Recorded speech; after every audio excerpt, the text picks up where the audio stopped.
네, 반갑습니다. 조금 더 얘기를 드리면, 이건 이제 수행의 이제 경험담 같은 건데, 조금 말씀드리면, 이런 게 있어요. 우리가 이제 몸에 대한 산파자냐 가체가 일어난다 그랬죠. 그러니까 몸이 대상이 된다. 그래서 몸에 대한 산파자냐, 이렇게 얘기를 했는데,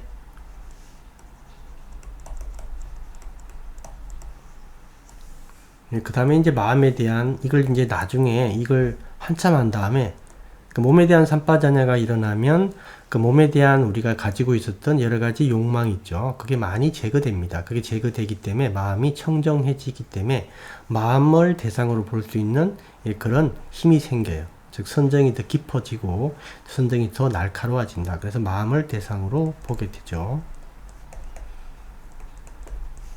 이걸 이제 마음에 대한 산파자냐 이렇게 얘기를 합니다. 근데 이 용어는 사실은 여러분들이 어떤 책에서도 발견할 수가 없습니다. 이건 이제 어떤 분이 얘기를 하시는 거냐면 아찬 나이브라는 분이 얘기를 하셨죠.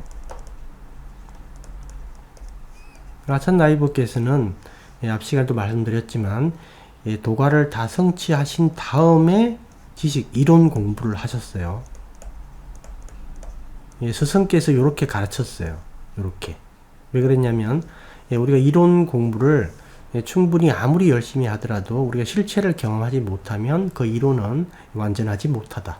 즉 사람을 가르치거나 뭔가를 평가할 수 있는 수준이 아니다라고 봤기 때문에 수행에 필요한 기본적 이론 공부를 하고 수행을 마친 다음에 그 다음에 10년 동안 이론 공부를 하셨어요. 수행을 끝마친 다음에. 그래서 이분의 이제 그 이론은 정확하다, 가장 정확하다 이렇게 볼 수가 있어요. 그래서 마음을 이제 그 마음을 대상으로 해서 이제 마음에 대한 산파자냐가 일어나게 되면 결국 이제 마음을 연구하게 됩니다. 그런데 전에 설명드렸듯이 마음은 이렇게 구조로 보면 이렇게 돼 있기 때문에 여기에 있는 어떤 마음의 뿌리가 있고 여기에 뿌리가 있고 여기에 뿌리가 있고 완전히 그 근원적인 뿌리가 이 밑에 있어요. 우리는 이제 마음 관찰을 통해서 마음을 대상으로 해서 마음을 관찰함으로써 이 부분으로 계속 이렇게 더 깊이 들어가서 결국 이 원천이죠. 이게 바로 괴로움의 원인입니다. 이렇게 설명해도 되고 뭐 오염원 이렇게 설명해도 되고 그 다음에 개념, 아주 미세한 개념 이렇게 개념으로도 설명해도 돼요. 개념이 바로 쌍카라 조작입니다. 이게 바로 오염원이고 괴로움의 원인입니다. 다 똑같은 말이에요. 쌍카라로 설명하든 단마로 설명해도 돼요. 단마. 법 관찰할 때 그 법. 단마로 설명해도 되고 미세하다라는 뜻입니다. 그래서 이제 그게 괴로움의 원천인데 즉 마음을 대상으로 봐서 마음에 대한 산파자냐를 통해서 이 그 근원지를 우리가 뚫어서 보는 것 이게 이제 통찰이다라는 의미가 꿰뚫는다는 뜻이 바로 이거예요. 이걸 뚫고 들어가서 보는 겁니다. 직접 보는 거예요, 여러분들이. 그 불교를 조금 이해를 이제 못할 때는 이게 본다라는 의미를 잘 모르는데 그러니까 지혜의 눈으로 직접 보는 겁니다, 여러분들이. 그래서 의심이 없어요. 의심이 뭐 옳고 그름도 없고 의심이 없습니다. 첫째. 그래서 자기가 이제 이 정도 수준, 만약에 이 정도 수준의 어떤 그 마음을 관찰했을 때 그분이 착각을 한다. 만약에 착각. 아, 내가 도가를 다 성취했다. 이렇게 착각 안 합니다. 이 더 밑에 있다라는 걸 알고 있어요. 그래서 올바른 수행을 했을 때는 올바른 선정을 통해서 몸에 대한 산파자냐, 마음에 대한 산파자냐가 일어나고, 일단 마음을 점점 꿰뚫어 볼 수 있게 될 때, 더 깊이 내려가서 볼 때, 이때 이 과정에서 자기가 어느 정도 수준인지 알 수 있어요. 착각을 안 합니다. 그래서 이제 요게 근원지를 보기 위해서 요 과정을 이렇게 다 거치게 되는 겁니다. 이렇게 거치게 되는데 이 산파자냐라는 개념은 바로 그런 의미다라고 보시면 돼요. 즉 우리가 아누빠사나라고 얘기를 하죠. 사념처의 수행 방법 형태가 관찰입니다. 관찰이 되기 위해서는 관찰의 주체가 있고 대상이 있어야 되겠죠. 그럼 대상은 첫째는 몸이에요. 몸이 첫 번째 대상이 되고 나중에 이 마음 자체가 이 몸을 관찰하는 주체인데 이 마음이 자기 자신이 자기 자신을 관찰합니다. 나중에는 자기가 자기 자신을 관찰해서 자기가 대상으로 자기를 봐요. 이 부분이 사실은 설명하기 어렵지만 이 부분이 일어나게 되면 우리 수행을 수행이 아주 그 깊은 단계에 진입했다 이렇게 보시면 돼요. 근데 실제로는 이제 몸 관찰만 되면 여러분들이 이 과정을 이렇게 가기에는 그렇게 어렵지는 않습니다. 일정 시간이 되면 이렇게 진행을 하게 돼요. 이렇게 하게 되는데 이제 몸 관찰이 이제 이렇게 몸이 대상화되기 전에 잠시 일어나는 현상들이 하나 있는데 제가 조금 설명을 드리면 이런 거예요. 어떤 거냐면 우리가 몸을 왜 이걸 몸을 나 또는 나의 것이다. 나 또는 나의 것이다. 이제 이렇게 얘기를 하는 거를 우리가 이걸 사카야 디티, 즉 유신견, 견해다라고 하는 이유가 있어요. 몸에 대한 삼파자냐가 일어나면 명백하게 알지만 그 전에도 알 수 있는 계기들이 생깁니다. 이게 왜 견해다라고 얘기를 하는지를 한번 사유를 해보셔야 돼요. 왜 이걸 견해라고 얘기를 할까? 이게 왜 견해일까?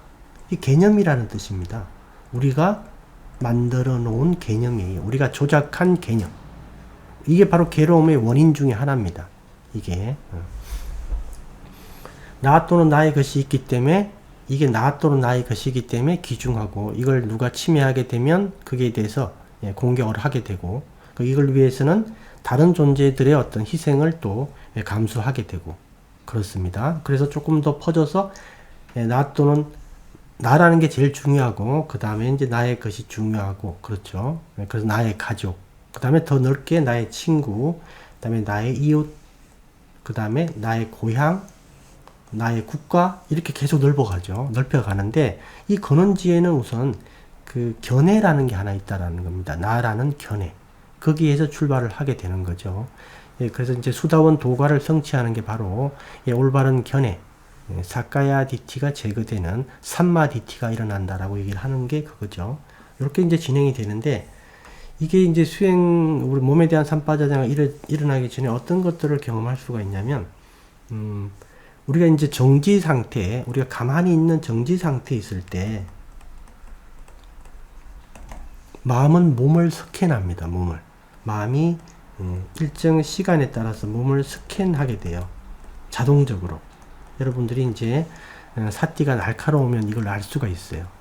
마음은 정기적으로 몸을 스캔합니다. 전체적으로.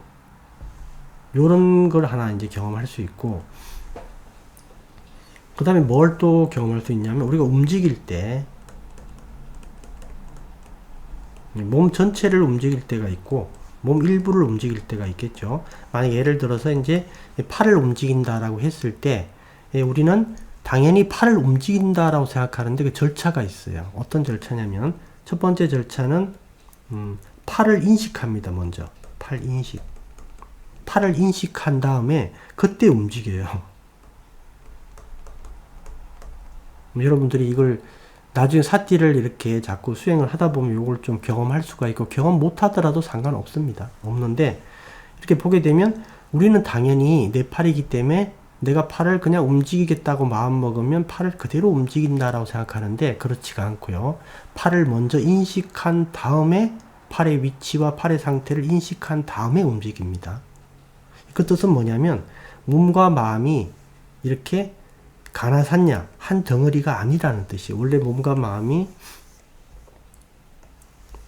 한 덩어리거든요. 몸과 마음이 이렇게 있으면 이게 한 덩어리로 되어 있습니다. 이게 개념으로 똘똘 뭉쳐져 있어요. 그걸 우리가 가나산냐 이렇게 얘기를 합니다. 이게 이제 덩어리라는 뜻이에요. 한마디로. 개념으로 똘똘 뭉쳐져 있다. 개념으로. 개념의 덩어리다. 이게 바로 개념이 바로 욕망이다 라고 얘기를 했죠. 개념의 핵심에는 뭐가 있다? 나 또는 나의 것이 있다라는 거죠. 그게 나 또는 나의 것이라는 견해로 인해서 욕망이 기본적으로 생겨나기 시작하는 겁니다. 그래서 이게 덩어리로 돼 있고 그 덩어리는 개념의 덩어리고 바로 욕망의 덩어리죠. 한 번도 분리된 적이 없는데 이게 대상화가 되면서 이렇게 분리가 되는 겁니다.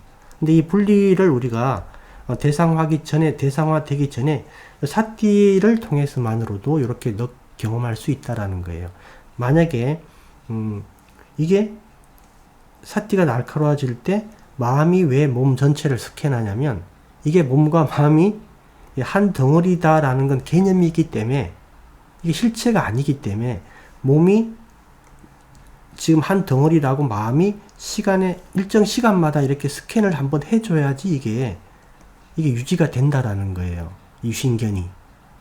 이게 없어지고 막 이틀에 한 번씩 정도 하게 되면 유신견이 이렇게 분리가 됩니다. 그렇게 되면 몸과 마음이 자동으로 분리가 돼요. 근데 그런 부분을 방지하기 위해서 마음이라는 애가 계속 몸을 이게 한 덩어리로 스캔을 계속 해줘요. 스캔을. 여러분들이 이제 사람마다 다르겠는데 움직이는 상태는 계속 몸 전체를 인식하기 때문에 상관없는데 정지한 상태일 때 가만히 보면 마음이 몸 전체를 싹 스캔합니다. 일정 시간마다 한 번씩 이렇게. 그게 견해이기 때문에 그래요. 조작이기 때문에 실체가 아니기 때문에 마음은 계속 그거를 각성시키는 겁니다. 주지시키는 거예요. 잊어버리니까. 그죠? 그리고 팔을 움직일 때 우리는 내 팔이니까 당연히 내가 팔을 움직인다고 생각하는데 팔을 인식한 다음에 움직이는 겁니다. 팔을 인식한 다음에 인식하고 그 다음에 움직이는 거예요. 바로 움직이는 게 아닙니다. 인식을 못하면 못 움직여요. 팔을. 그 점을 이해하셔야 돼요. 그런 걸 보더라도 역시 이 몸과 마음은 실제적으로 분리된 상태인데 개념으로 하나로 뭉쳐져 있구나 라는 걸 이런 걸 통해서도 우리가 조금 경험할 수가 있다라는 거예요. 여러분들이 사띠가 조금 날카로우면 이걸 경험할 수가 있습니다. 우리는 이런 형태로도 몸과 마음이 분리되어 있는 게 맞구나 라고 조금 경험할 수가 있습니다. 실제 여러분들이 우리가 괴로움의 소멸로 가고 있는 거예요. 지금 다른 게 아니고 다른 게 필요한 게 아니라 우리가 어떤 괴로움의 소멸이라는 여기로 가고 있단 말이죠. 근데 괴로움의 소멸은 바로 괴로움의 원인을 제거해야 됩니다. 원인 제거를 해야 되겠죠. 그죠? 그러니까 원인을 제거하기 위해서는 원인을 봐야 됩니다. 이거를. 그죠? 원인을 본다. 보고 제거한다. 근데 제거라는 말보다는 놓아버림이 더 낫죠. 그 개념이 더 이상 필요가 없는 거예요. 그 욕망이. 그리고 그 욕망이 조작되는 과정들을 여러분들이 보게 되면 참 한심하다라는 생각이 듭니다. 이것 때문에 그동안 이게 내 감정이고 나의 마음 상태고 나의 기분이다 라고 생각했다라는 거를 여러분들이 직접 경험을 통해서 이렇게 보게 되면 참 한심하다라는 생각이 많이 들어요. 겨우 이거밖에 안 되었구나. 겨우 이런 정도로 이게 내가 착각을 했구나 라는. 그래서 그 어떤 알미 생기게 되면 그 알미 비록 한 줄기 빛밖에 안 돼요. 한 문장밖에 안 됩니다. 글로 쓰면. 그런데 그 알미 단지 요거밖에 없지만 이게 모든 곳에 적용이 돼요. 모든 곳에. 모든 곳에 적용이 예외 없이 적용이 됩니다. 그러니까 대단한 거죠. 우리가 실제적으로 괴로움의 원인을 딱 보고 괴로움의 원인을 놓아버리면 모든 그 하나를 딱 경험하는 걸 통해서 모든 그 부분에 대한 지혜를 적용할 수 있다라는 거예요. 그 세속의 지혜는 점점 이렇게 쌓여가는데 세속의 지혜는 점점 쌓여가서 이렇게 이제 전문가가 되고 이렇게 하는데 이 불교에서 말하는 지혜는 그런 형태가 아닙니다. 놓아버림의 형태예요. 놓아버림. 처음에 이제 좋은 걸 계속 개발한 다음에 나중에 놓아버림의 형태죠. 제가 이제 이 놓아버림, 즉 이제 강을 걷는, 즉 도가를 성취한 이유에 대해서는 언급을 할 필요가 없다라는 게 이때는 뭐 그 수행자가 제일 잘 아니까. 근데 그 전까지는 우리는 보통 우리가 배워야 되는 수행이라고 얘기할 때는 수다원 도가를 성취하기 전 단계까지죠. 그래서 이제 이런 정도로 해서 이제 그 강의를 마치도록 하겠습니다. 네.